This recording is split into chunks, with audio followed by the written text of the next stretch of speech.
ভালো মনের মানুষদের মনে হয় একটু কষ্ট বেশি থাকে। এই যে আমার স্বামী, ছুটির দিন সে আমাদেরকে কোথায় বাহিরে নিয়ে যাবে, কিন্তু সে নিরুপায়, সে যেতে পারে না। সে বাসায় বসে গান গায় আর আমাকে বলে, একটু ভিডিও করে দিবা যুথি। আমি বিয়ের পর থেকে কখনো ফ্রাইডে স্যাটারডে বাসায় থাকি না, হয়তো বা বাহিরে যাই, আর না হলে কোথাও খেতে যাই। আর শপিং করতে তো আমি খুবই ভালোবাসি, কিন্তু সে আগের দিনগুলো কবে থেকে যেন হারিয়ে গেল আমার জীবন থেকে।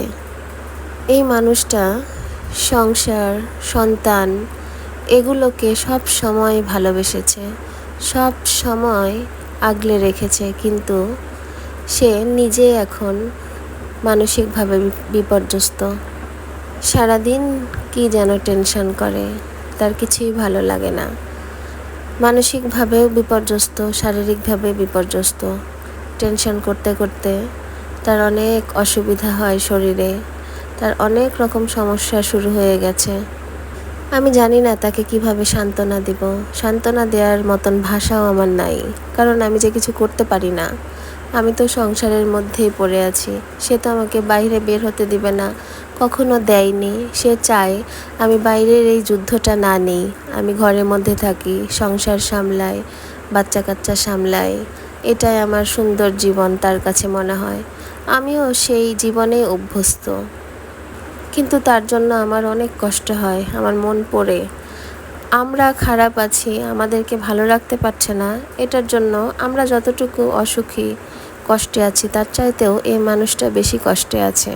আমি প্রতিটা মুহূর্তে সেটা ফিল করতে পারি, কিন্তু আমি কিছুই করতে পারি না তার জন্য। আমি জানি, আমি আল্লাহকে ভরসা করি যে প্রত্যেকটা মানুষের জীবনে খারাপ সময়, ভালো সময় আসবে, যাবে। এটা দীর্ঘস্থায়ী নয়। আল্লাহ ভরসা, আল্লাহ আমাদেরকে যেখানে নিয়ে যায় সেখানে যেতে হবে। আমি এটাও আশা করি, আল্লাহর ওপরে আমি এতটুকু ভরসা রাখি যে আল্লাহ এই দিনটা আমাদের জীবনে সব সময় রাখবে না।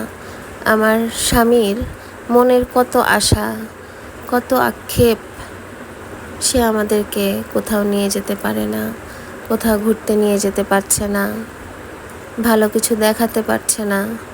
সারাটা জীবনই দেখলাম বিয়ের পর থেকে সে কষ্ট করছে। সে আমাকে বলতো যে যুথি, আমাদের যখন 2টা বাচ্চা হয়ে যাবে, একটু বড় বড় হয়ে যাবে, তখন আমরা অনেক ঘুরবো, মজা করব, এত কষ্ট আর করব না। কিন্তু যখন কষ্টের দিন আস্তে আস্তে শেষ হয়ে আসলো, তখন আরেকটা কষ্ট আবার নেমে আসলো। মানুষের জীবনটাই মনে হয় এরকম। আমি তারপরেও তাকে বোঝাই যে আমার কিছু লাগবে না, তুমি আমাদেরকে নিয়ে টেনশন করো না, তুমি যেভাবে রাখছো আমরা সেভাবেই খুশি। তোমার মনটাকে শুধু ভালো রেখো, তুমি সুস্থ থাকলেই আমরা ভালো থাকবো।